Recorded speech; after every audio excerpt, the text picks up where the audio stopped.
now, please welcome co-founder of Zillow and CEO of 75 and Sunny Ventures, Spencer Rascoff, in conversation with Skift Editor-in-Chief, Sarah Kopit.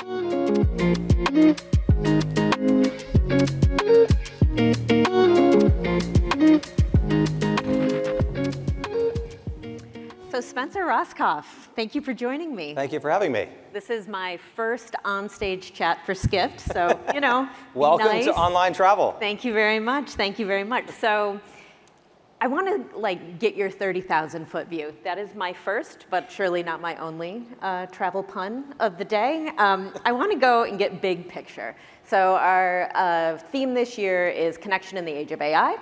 So what do you think the big opportunity is for the travel industry with artificial intelligence? Well, I thought the last conversation was a really good primer on how AI is going to impact travel. A couple observations, though, from my standpoint.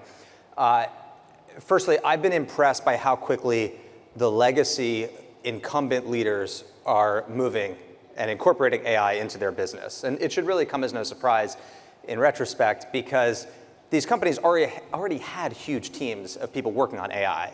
Booking and Expedia Group and Amex, these companies have hundreds, maybe thousands of people that have been using AI for a decade, long before any of us heard of ChatGPT. So when AI became a thing 6 or 12 months ago, of course they had this enormous running start, and they have larger data sets to train things on. So I'm a little worried about the boom of startup funding in travel or online real estate or any of these verticals, because incumbents are moving very quickly. I'll contrast it with the shift from desktop to mobile, which created a whole set of new winners in verticals. All right, so in online real estate, for example, Zillow was able to use the platform shift from desktop to mobile to catapult past Realtor.com, which was kind of the Web 1.0 leader. In online dating, Tinder was able to build a mobile product that catapulted past eHarmony or Match.com or others. So that platform shift from desktop to mobile created new winners, but this new technology shift towards AI, I'm not 100% sure it's going to create new winners, because the incumbents are moving very, very quickly to build AI into their products.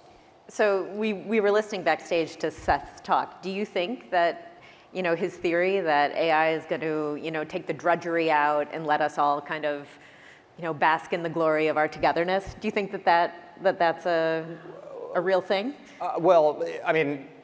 It's definitely going to take some of the drudgery out of jobs. It already is. I don't know how many of you are using ChatGPT or other AI tools in your daily work. It takes a little while to form the habit. I'm still forming that habit, but I now keep ChatGPT open as a tab in my browser, and I try to use it the same way you might use Google, kind of all throughout your day, which we've gotten used to over the last 20 years.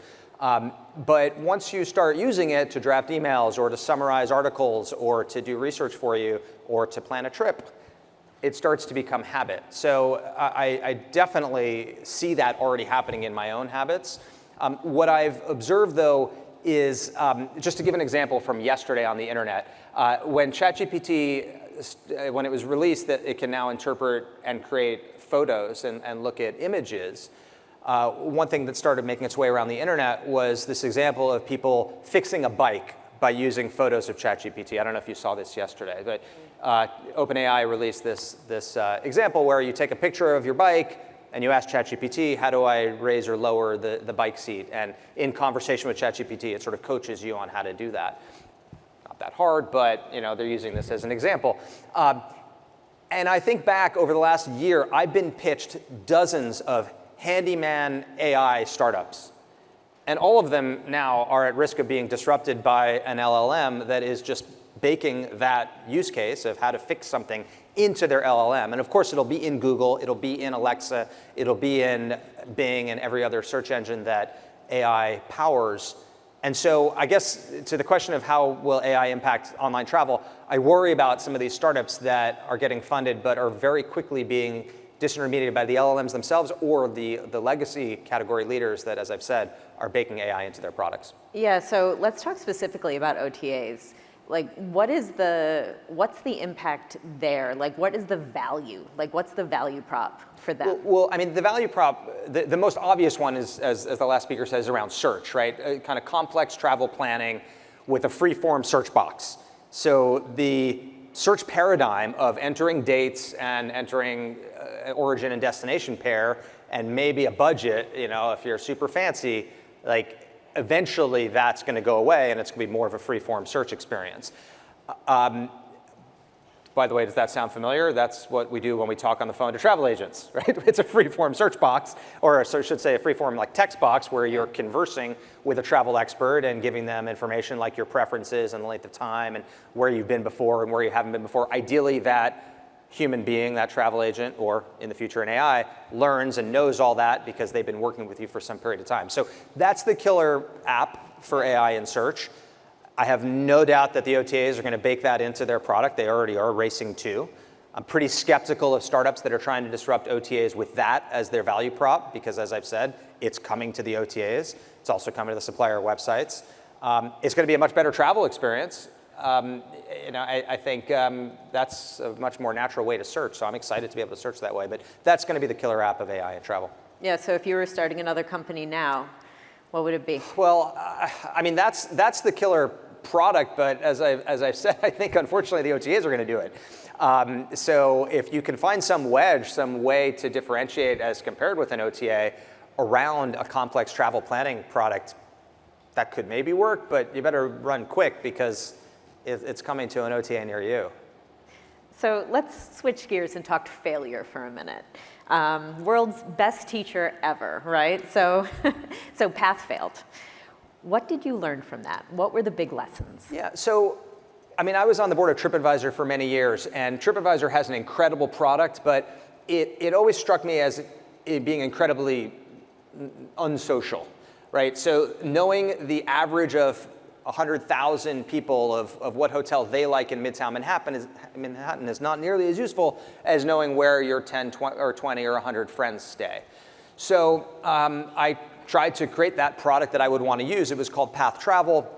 I incubated it, and it was basically a social TripAdvisor with a better user experience, also one that was much more visual. Sort of think Instagram stories or Snap stories on a map with a filter of just your friends, of their restaurants, hotels, and local service recommendations. What I learned from it is that product is not enough. You can build a great product, but distribution is really, really hard. And most people's online travel habits are formed.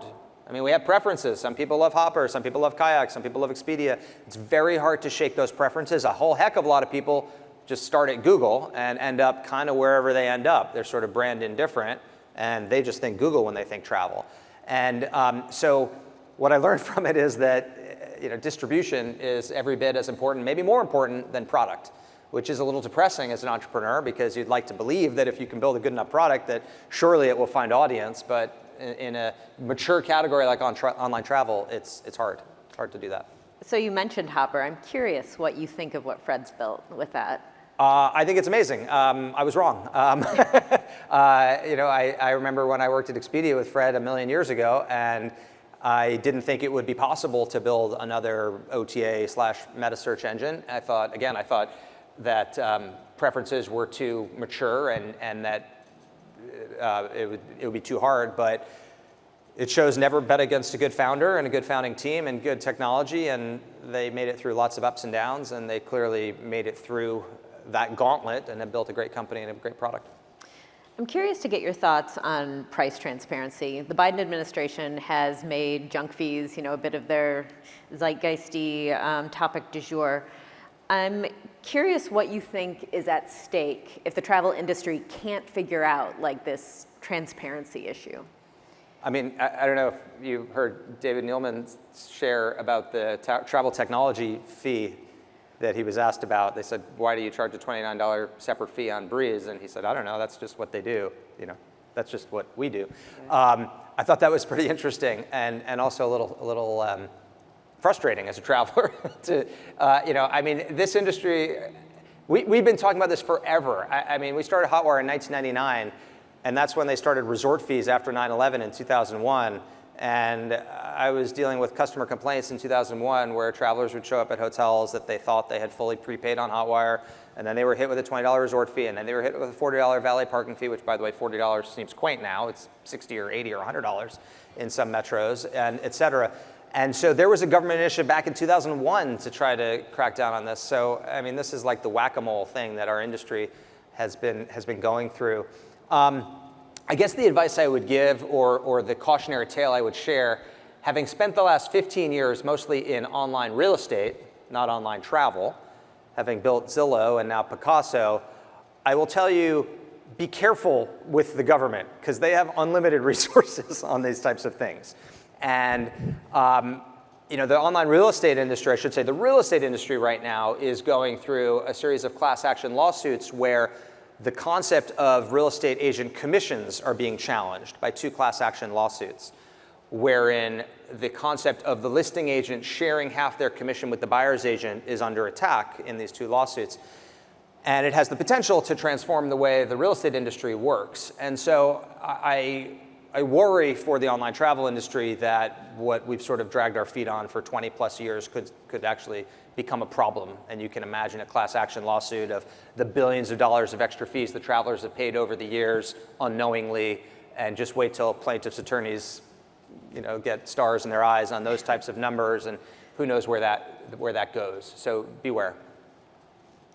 So you're a consumer, I'm a consumer. We were talking about the expectations, like with junk fees of, what everybody who's buying a product, that they're getting what they're paying for, what they think they're paying for.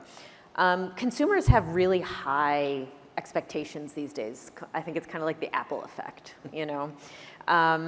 What do you think travel brands get right with the consumer experience? And where do you think they can, do better?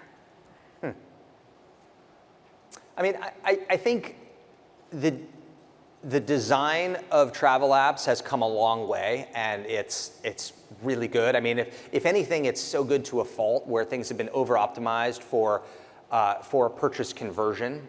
And so I guess what I feel they've done right is being incredibly engineered for purchase conversion because of the SEM tax. Right? I mean, every travel company, whether you're an OTA or a supplier, you're all competing for SEO and SEM.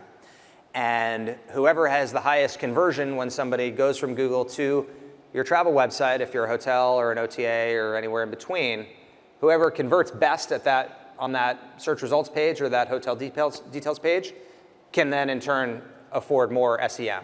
So the industry has architected itself to optimize for conversion. And that's mostly good, because that means the consumer is finding what they want and is likely to purchase. Where I think we still could do a lot better is up funnel from that on the dreamy aspect of travel, where it still feels pretty wide open, and the travel startups that have gone after that dream place have mostly moved down funnel, because dreaming doesn't monetize well. Transactions monetize well. So when TripAdvisor has gone up funnel, or Expedia has gone up funnel, or I don't know if anyone remembers Site 59 that got bought by Travelocity a million years ago, went kind of more towards dreamy. Those companies have been forced to move down funnel. That has left open social media that has filled that gap in dream. Where people dream for travel is not a booking engine, it's not a hotel website, it's Instagram and it's TikTok. And that's where we may see disruption coming for the OTAs, we may see it coming for supplier direct, and it's because we've kind of left open our rear flank while we were so focused on optimizing every pixel on the hotel details page or the search results page for conversion.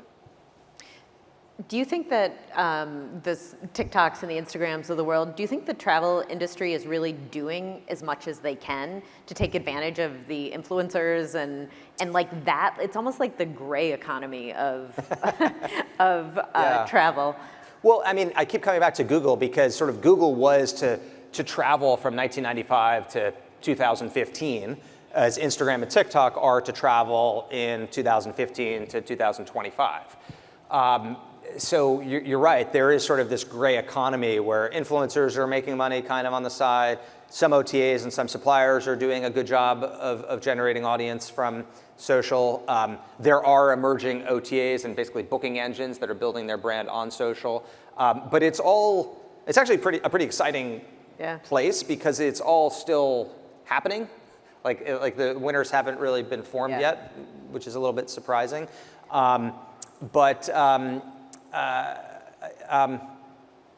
Yeah, I mean, it is the new Google, I guess. And if you ask it's funny, like, I don't know what your e-commerce habits are, but a lot of my friends and my wife and her friends say, oh, I bought that on Instagram. Yeah, right. And they didn't buy it on Instagram, Right. because Instagram doesn't really sell anything. They bought it on some other e-commerce website that they follow, or they saw an ad on Instagram. But increasingly, that's their behavior. And so before too long, people are going to say, oh, I booked that hotel, or I booked that airline ticket on Instagram, even though they didn't really book it on Instagram. So that's changing consumer behavior. And also, kind of cautionary tale here around brand building. These brands that we think of as impenetrable, because Expedia has been around for 25 years, and Priceline and has been around for 25 years. At some point, that tips to become a bug, not a feature. Yeah. Because they become perceived as your parents' website, or God forbid, your grandparents' website. And that might happen before too long. Like, of course, these brands have 100% brand awareness, but they may not have 100% brand affinity, because they may be perceived to be old. So that's another thing that we need to keep an eye on with these Web 1.0 leaders. We've seen it in other categories. You've seen it with eHarmony versus Tinder is a good example. You saw it with Realtor.com and Zillow. You've seen it in other categories. So that's another one to watch. Yeah. So we've got about 10 minutes left. So anyone who has questions, please get out your app, send them on over for us. And I see that Rafat has a question. Where is he? There he is. Okay. Hey, Spencer, how are you? Thank you for doing this. I have a question. So obviously with Zillow, when you introduced the Zillow into the world, it caused a sensation in terms of like, how can you do this, and how can the house prices there? In a different way, sort of what Airbnb type companies are going through in terms of regulation at the local level, which is what you faced with when you introduced Zillow. How do you see the regulation at the local city-to-city level in terms of, for instance, short-term rentals? Yeah. Picasso, the company that you have, has a version of that ongoing as well. Yeah. And then how should these companies think about working with cities, and how should cities think about working with these types of companies in terms of regulation? Well, I see this firsthand now with Picasso. So I started Picasso 3 years ago with my co-founder, a fellow Zillow colleague. Picasso takes luxury second homes and fractionalizes them, so we sell them in eighths. And we view it as great for communities, because second homes usually sit empty, and instead with Picasso, these homes are fully utilized, and they're shared by a couple of families that own them together. We think of it as like carpooling for second home ownership. What could be a problem with that? More money in the community, more people going to restaurants or going to wineries or buying lift tickets instead of these homes sitting empty. But Picasso has faced opposition in some communities, and we have some lawsuits that we're facing in some areas. It's been frustrating as a founder to be met with resistance when we think we're doing something that's additive to the community. And obviously we've seen this with Airbnb before, we've seen this with Uber before, and others. I think these disruptive startups, it is incumbent upon them to try to make their case to communities, both to elected officials, regulators, but also to the citizens there themselves. We're trying to do that with Picasso. I'm sure that we could be doing a better job of it in some communities. Yeah, I mean, it's important work, and it's something that all of these startups invest very heavily in. And probably it's something that will continue forever in a lot of these cases. I mean, Airbnb is still working through this issue, you might say politely. Uber is still working through this issue, in certain markets. Hopefully it won't take Picasso 15 or 20 years to gain wide acceptance from a regulatory or local standpoint, but it's work in progress. Where are you getting the biggest pushback? Geographically, or Yeah. what? Geographically, well, we're in a lawsuit with Sonoma County in Northern California, so I guess that you would describe that as pushback. I mean, we view it as this is buying real estate in an LLC. This has happened forever, and this is no different than a couple of families buying a ski house together or buying a beach house together, and Picasso is doing the property management. But again, there are certain geographies that do it differently. Yeah. So I'm gonna take a few questions from the audience now. One of our watchers says, you said the switch to mobile created new winners in industries, but did that ever happen in travel? I mean, Skift would have good data on this to answer it. As a traveler, I can tell you, I probably won't, maybe I don't want to, make enemies, so I won't say where I do my travel booking, but I will privately, or not so privately, I will share to my 1,000 closest friends here and the other people watching online that my travel preference has shifted with the shift to mobile. So yes, I think it did. I don't have data to support who were the mobile winners and who weren't, but there are some sites or some apps that I think do a much better job on mobile than others, and so yes, I do think new winners were created with the shift to mobile. I want to talk a little bit about what some have called the great merging in travel. So that's when we blend, work, life, vacation, although personally, I'm not a fan. I'm very protective of my beach time. That's just me. But has that changed your strategy as a founder, as an entrepreneur, about what you're? Oh yeah. Yeah. Absolutely. I mean, well, firstly, as a business leader, it's changed my perspective quite a bit. I remember it used to be very, so unusual, so weird for an employee to say something like, "Oh, I have to go, pick my kid up from school." Like, can you imagine somebody saying that 10 years ago in a meeting? I'd be like, well, that's none of my business. Don't maybe do that or don't do that, but don't talk about it. And now that's very normal, right? So just firstly, as a business leader, as a team leader, you have to change the way you interact with employees on these types of things. But from a business strategy standpoint, for someone in online travel or in online real estate, absolutely. I mean, this is what Picasso is really founded on, is this concept that we are untethered from our corporate headquarters now.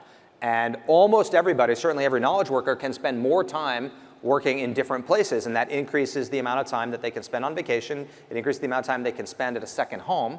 And this hybrid of work play is the new reality that we live in. And even companies that are calling people back to work, I saw an executive this morning that, I said, how's it going with your return to work? And he's like, we have 700 people in headquarters, and it's really great. 200 people are there Tuesday, Wednesday, Thursday, and there's no one there Friday, and I'm really happy with that. Yeah. So that's like success for a company that's trying to get people back to the office. So those people on Fridays can go work from a second home, or go work from an Airbnb, or go work from a hotel, and combine their vacation with their work life. So we've got a Hotwire alumni in the audience who asks if you're curious what you think of the discount hotel space given Priceline and Hotwire's reduced position within their parent companies. Yeah, I mean, as Hotwire co-founder, I'm sad that, Hotwire is still alive, which makes me happy, but it's a bit of a, it's not as focused of a brand for Expedia Group as it once was. I mean, what I've observed mostly from the outside looking in with respect to the opaque channel is the products still have fences, but the suppliers have allowed the brands to merge, basically. So when I see on Expedia now, for example, opaque and non-opaque side by side, or on Hotwire, you can see opaque and non-opaque side by side. There's no way that would have happened 15 years ago. So there are still these differentiated products with different fences, points, no points, refundable, non-refundable, you know the brand, you don't know the brand, but they exist side by side now on the same portals, and that's a big change. And the implication for the big players, the Bookings and the Expedia Group, is that they don't need to invest as much in a whole family of brands because the opaque product can be on an Expedia or on a Booking. It doesn't have to live on a separate brand as much as it used to. Yeah. So we've got an amazing audience here. We've got disruptors, CEOs, all sorts of amazing travel industry professionals. I'm curious what your closing advice for them would be. Well, if you're a startup or a founder or somebody thinking about starting a company, I would say do something mission-oriented, something that you can get really fired up about, that you feel that you're going to devote your time, you're going to spend much more time on this company than you are in your personal life. So make sure it's something that you care about and you surround yourself with people that care about it equally. If you're at a company and you're trying to be an entrepreneur or bring innovation into your company, make sure that you feel properly compensated and treated fairly, and that you're still learning and highly motivated. And as soon as you find that you're no longer learning, or that you don't feel fairly compensated or appreciated, then perhaps it's time to think about doing something different, and maybe then you move into that first bucket of people trying to disrupt with startups. Spencer Rascoff, Thank you very much. Thank you.